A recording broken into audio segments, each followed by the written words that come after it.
महर्षि कश्यप, जो ब्रह्मा जी के पुत्र मरीचि के वंशज थे, समर्पण, तपस्या और संतुलन के प्रतीक माने जाते थे। उन्होंने तपस्या, ज्ञान और संयम के बल पर इतनी महानता प्राप्त की थी कि देवता, असुर, नाग और ऋषि सभी उनका आदर करते थे। कश्यप मुनि की कई पत्नियां थी, जिनमें से प्रमुख थी अदिति और दिति।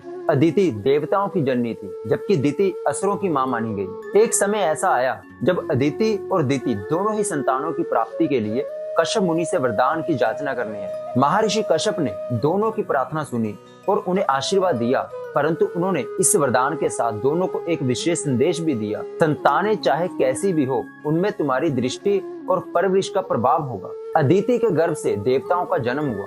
वे शांति, धर्म और सत्य के गुणों से भरपूर थे और सृष्टि में संतुलन बनाए रखने में सहायक बने। उनके भीतर करुणा और लोक कल्याण का भाव था, जिससे वे धर्म के रक्षक बने। इंद्र, वरुण, अग्नि और सूर्य जैसे देवता अदिति के आशीर्वाद से उत्पन्न हुए और संसार की व्यवस्था में अपना योगदान देने लगे। वहीं दूसरी ओर दिति के गर्भ से असुरों का जन्म हुआ। उनके भीतर शक्ति, साहस और पराक्रम की भावना, परंतु साथ ही उनमें साहस की जिज्ञासा और स्वतंत्रता की प्रबल इच्छा थी। वे अपने आप को शक्तिशाली और आत्मनिर्भर बनाना चाहते। असुरों के प्रमुख हिरण्याक्ष और हिरण्यकश्यप जैसे दैत्य अपनी शक्ति और साहस के लिए प्रसिद्ध हुए, जो कि भगवान विष्णु के द्वारपाल थे।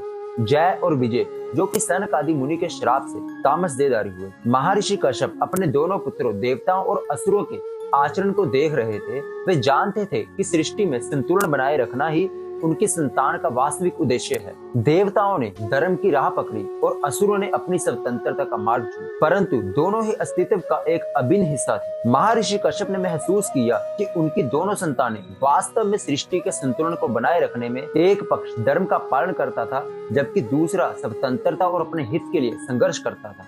यह संतुलन तभी तक ठीक था जब तक दोनों सीमाओं में रहकर अपने कार्य करते रहे। इस कथा के माध्यम से महर्षि कश्यप ने संसार को यह सिखाया कि सृष्टि में विरोधी शक्तियां एक दूसरे को संतुलित बनाए रखने के लिए ही है। देवता और दैत्य दोनों महर्षि कश्यप की दृष्टि में बराबर थे, क्योंकि दोनों ने अपने अपने कार्यों से सृष्टि को आगे बढ़ाने में सहयोग दिया। सही मायने में देखा जाए तो ये दोनों ही चीजें हमारे अंदर हैं। दैत्य वो है जो हमें संसारिक वस्तुओं में उलझा कर रखते हैं, और देव वो है जो हमें इस माया जाल से ऊपर उठाते हैं। अगर ये कथा आपको पसंद आई तो इस वीडियो को लाइक करें, अपने दोस्तों के साथ शेयर करें और कमेंट में मीठे दो बोल जय श्री राम जरूर लिखें।